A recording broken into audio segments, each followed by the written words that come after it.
Friends, thank you for being here today. What if I told you that everything we think we know about the stock market is wrong? That the crashes we fear aren't random accidents, but calculated parts of a system designed to control wealth itself? For decades, we've been told that markets rise and fall naturally, guided by logic, productivity, and innovation. But what defines our modern era is a profound disconnect between financial markets and real economic life. We are living through the longest, most irrational bull market in history, one that defies every traditional measure of reality. By every historical standard, the stock market should have already collapsed. Yet, it continues to climb, breaking records, ignoring crises, and confusing generations of analysts. This mystery isn't a fluke.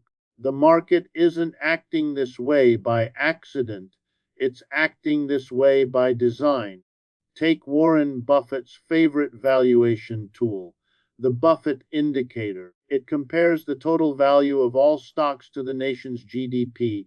Anything above 100% has always signaled danger. In 2000, right before the dot-com crash, it hit 115%. Today, it stands at 216%. That means markets are twice as overvalued as one of the greatest bubbles in history. By logic, the market should be in ruins. But it isn't, because the rules have changed.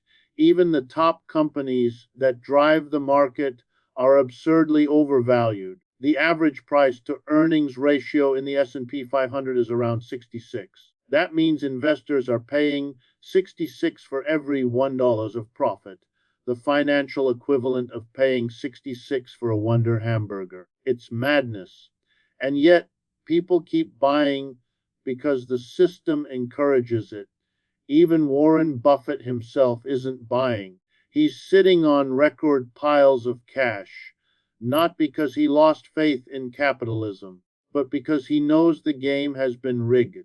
The so-called free market is no longer free.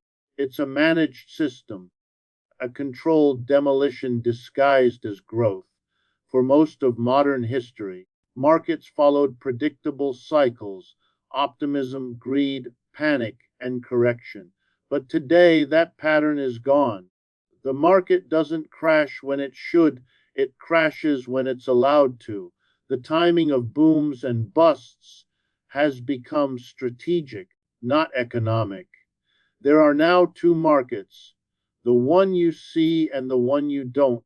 The public market is the illusion, the one shown on financial news, where average people invest their savings and retirement funds believing they're part of something fair. The real market is hidden, controlled by a small network of central banks and major financial institutions. It doesn't create wealth, it extracts it.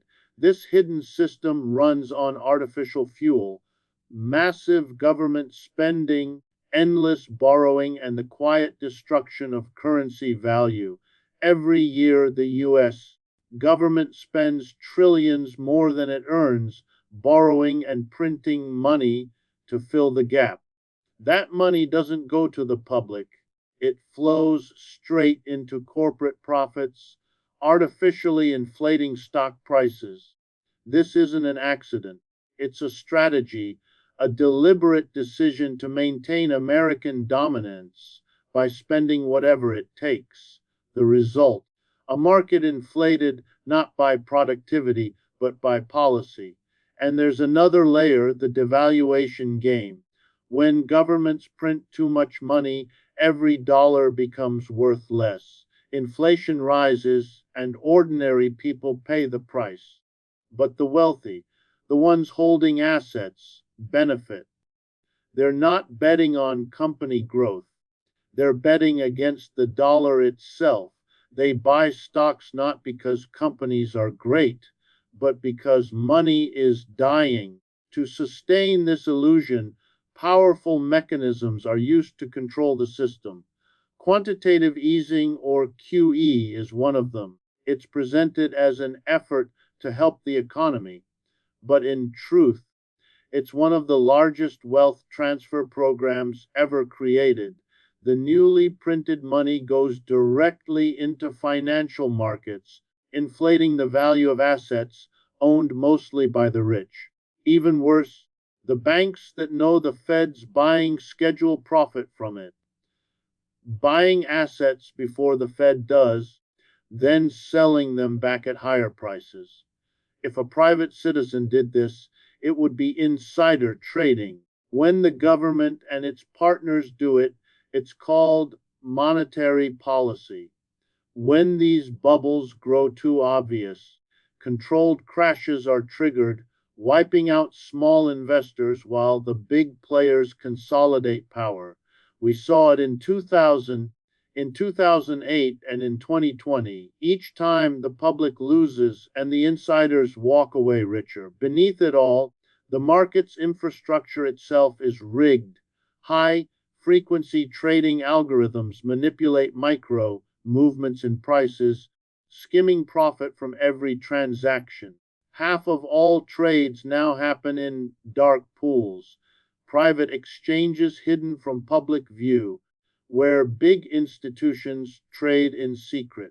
The market you see on television is just theater. Even when reality hits, like in 2023, when Silicon Valley Bank collapsed, the rules are rewritten overnight to protect the elite. Laws are ignored, losses are hidden, and the illusion continues. The result of all this is clear historic inequality. The top 10% own nearly all financial assets, while the bottom 9% struggle with rising costs. Every dollar printed to save the market is a silent tax on the poor. The system doesn't malfunction, it performs exactly as designed. Even professionals inside the system are trapped.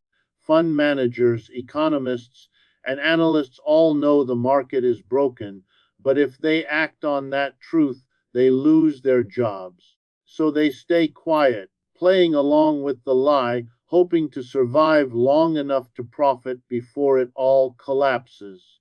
Meanwhile, the media, academia, and politics act as the system's defenders. The financial media sells distraction, not truth. Academia builds theories that ignore corruption, and politics divides the people, left versus right, red versus blue, so that no one looks at who's really in control. And that brings us to the end game. Every major crash prediction so far has failed because analysts are using outdated tools. They think the market still follows economic logic. But in this new reality, markets respond only to policy, to what central banks decide. Fundamentals no longer matter. But this cannot last forever. The system is under pressure. The next collapse won't be caused by bad earnings or high unemployment.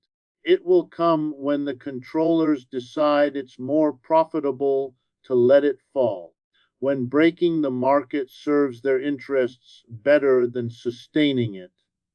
When that day comes, it will be called another unforeseen crisis.